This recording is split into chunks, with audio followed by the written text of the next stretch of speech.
Ateinanti savaitė, kas laukia, kokios pagrindinės energijos ir ką labiausiai reikėtų atkreipti dėmesį. Avinams, liūtams, šauliams. Bendras fonas. Pagrindinė nuotaika jūsų. Kas ateina į jūsų gyvenimą. Darbai, jūsų veikla, finansai. Santykiai tiems, kas porose, kas jūsų laukia. Vienišiems, kokia tikimybė susipažinti. Ką verta paleisti. Kas teiks džiaugsmą. Ko pasisaugoti. Ir patarimas, kaip tą savaitę praleisti kuo geriau. Ką kortos pataria. Savaitės fonas Lazdų karalius.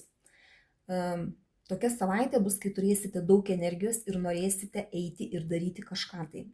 Kad ir kas ten pas jūs galvoje bus, ar kažkokie tai darbai, ar kažkokie tai naujos kažkokios idėjos. Tiesiog negalėsit nusėdėti vietoj. Tai čia bus va toks nusiteikimas. Čia jūsų stichija, jūs patys vyrukai ir iškritote, tai vat jūs patys ir sprigėsite ateinančią savaitę. Mergaitėms tai irgi ta tokia energija, kai irgi norėsis eiti ir veikti. Ir jūsų vyrai labai bus energingi ateinančią savaitę. Vat, ir tas fonas toksai bus, kai jūs vat, būsite tokioj aplinkoj, kur aplinkui daug ugnies, daug greičio, daug lėkimo, bėgimo, vat, kažkokio tai veiksmo.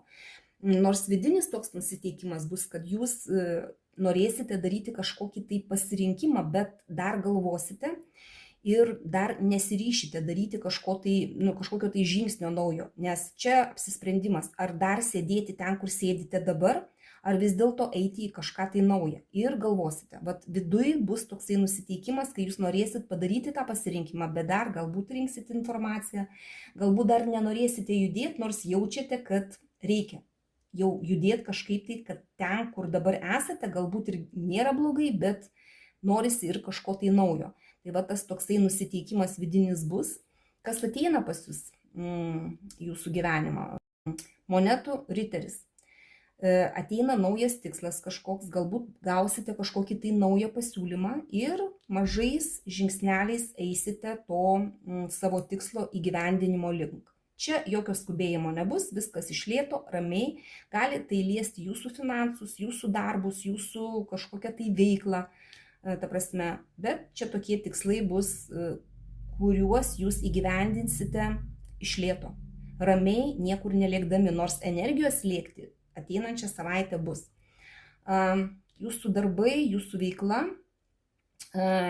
bus noras keisti darbą kai kuriems, nes ten, kur esate, jūsų jau nebetenkina, galbūt konfliktas kažkoks, galbūt finansai netenkina, bus noras eiti į kažką tai naujo.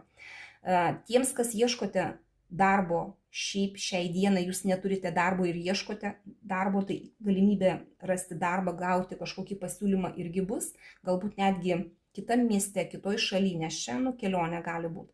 Kai kuriems gali tiesiog komandiruotė būti darbo reikalais. Bet toks judesys turėtų būti jūsų darbuose. Kas liečia finansus, tai su finansais nelabai čia gerai, bet yra galimybė išeiti į kažką tai geriau. Ta prasme, yra galimybė užsidirbti daugiau. Vat būtent ateinančią savaitę galbūt gausit kažkokį pasiūlymą. Galbūt kažką tai naujo kažkas pasiūlys, kad tokia galimybė bus. Tiesiog reikėtų pasinaudoti galbūt, ne? Žiūrim toliau santykius. Tiems, kas porose, tai čia bus daug ginčių. Tie ginčiai ne iš blogos pusės, bet tiesiog pasiginčysit. Tarkim, ten remontą darot, ginčinatės dėl spalvos, kokią spalvą dažyti sienas. Aš čia kaip pavyzdį sakau, tokie buitiniai gali būti ginčiai, kur porose be to, kad yra ginčinamasi, kalbamasi, aiškinamasi, bandoma kiekvienam prakišti savo tiesą, neapsieinama. Tai yra kaip ir normalu.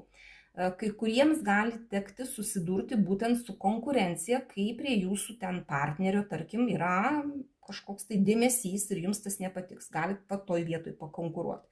Tai čia tiesiog tiems, kas porose, prisiminkit tai, kad realiai konkurencinė korta visą laiką apie tai, kad labai ramu nebus, to labiau lasdos ir dar pagal energijas, būsit tokie nusiteikę lėkti, bėgti, daryti, tai va ir pakonkuruoti galit su kažkuo, tai irgi labai drąsiai. Tiems, kas vieniši, susipažinti yra didelė tikimybė, mergaitės čia jūs iškrito, tai jūsų energija, jūs pačios turit eiti ir bandyti susipažinti, nelaukti, kol jūs užkalbins, pačios tą turi daryti, tada yra labai daug šansų susipažinti. Vyrukams pas jūs gali pažintis būti su labai energinga moterim, tiesiog, kuri bus tokia kaip ugnis, žodžiu, ir, tikimybė susipažinti labai didelė. Ko verta atsisakyti, ką verta paleisti ateinančią savaitę? Skubėjimą, greitį, galbūt bendravimas su daug žmonių. Čia greičio arkanas, kai nereikia jums to greičio, nors ir nusiteikimas bus eiti ir daryti. Užsidegiau, einu, lekiu, bėgu ir galvoju paskui. Tai čia šito nereikia, bet būtent reikėtų truputį pristabdyti, nors ir vidinis tas toksai bus nusiteikimas, kai reikia pagalvoti. Tai ir prisiminkit, kad jeigu šovė į galvą staigiai kažkokia mintis, truputį stabtelkit ir pasigilinkit. Ko ta mintis verta? Ar tikrai verta lėkti išdegus akis ir daryti taip, kaip ten šovė į galvą iš karto? Tai ateinančią savaitę turėkit mintį, kad gali tai būti. Toliau žiūrime, kas teiks džiaugsmą ateinančią savaitę. Čia stabilumo arkanas. Ir iš tikrųjų galbūt ateinančią savaitę kai kuriems teiks džiaugsmą tai, kad jūs galite sėdėti stabiliai, kad jeigu jums ten ir siūlo kažkas kažką, jums kaip ir nelabai įdomu, jums gerai taip, kaip yra. Ir tai jums teiks džiaugsmą, kad nieks prie jūsų nelenda, kad niekas ten jums nieko nekiša, savo nuomonės kažkokios, kad jūs galite pabūti su savim, su savo mintim, bet galbūt reikia pagalvoti, kaip ką daryti toliau, tai jums tai ir teiks džiaugsmą. Galbūt net ir pasiūlymai kažkokie tai bus, kurie kaip liktai ir ne visai įdomus, bet jums teiks džiaugsmą tai, kad iš viso kažkas tai kažką tai siūlo. Galbūt dėmesys kažkoks yra rodomas, ir tai jums teiks džiaugsmą. Ko pasisaugoti? Imperatoriaus arkanas, tai čia iš tikrųjų reikėtų pasisaugoti būti per daug nelankstiems, per daug tokiems susikoncentravusiems į kažkokias tai taisyklės, į kažkokius tai įstatymus.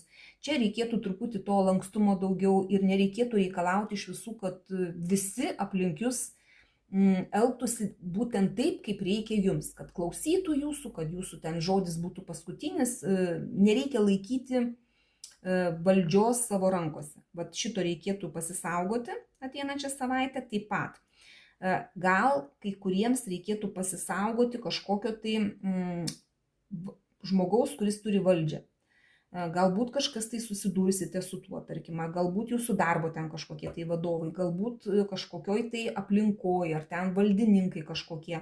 Čia netgi mergaitėms gali būti jūsų sutuoktiniai. Nekonfliktuokit, pasisaugokit, galbūt neatviraukit. Tiesiog reikia pasisaugoti susidūrimo su tais valdančiais, neprisidaryti savo bėdų, kad, pavyzdžiui, nesugebėjot laiku patylėti, nes tos energijos bus ir galbūt noras bus kažką tai pasakyti, tai čia šitaip reikėtų save truputį pakontroliuoti. Ir patarimas, kaip elgtis. Bendraukite su savo kolegomis, su bendraminčiais, švęskite, džiaukitės su artimais žmonėmis, su tais, kurie jūs supranta. Ir tiesiog gerai leiskite laiką. Galbūt pailsėkit, galbūt taip, pavakarokit kažkur tai. Jums tiesiog toks yra patarimas atsipalaiduoti. Tai savaitė, sakyčiau, visai nebloga, bent jau tokios aš jums jos linkiu. Paimkite tik tai, kas rezonuoja, visą kitą paleiskit. Dėkoju už jūsų laiką, širdutes ir iki sekančio karto.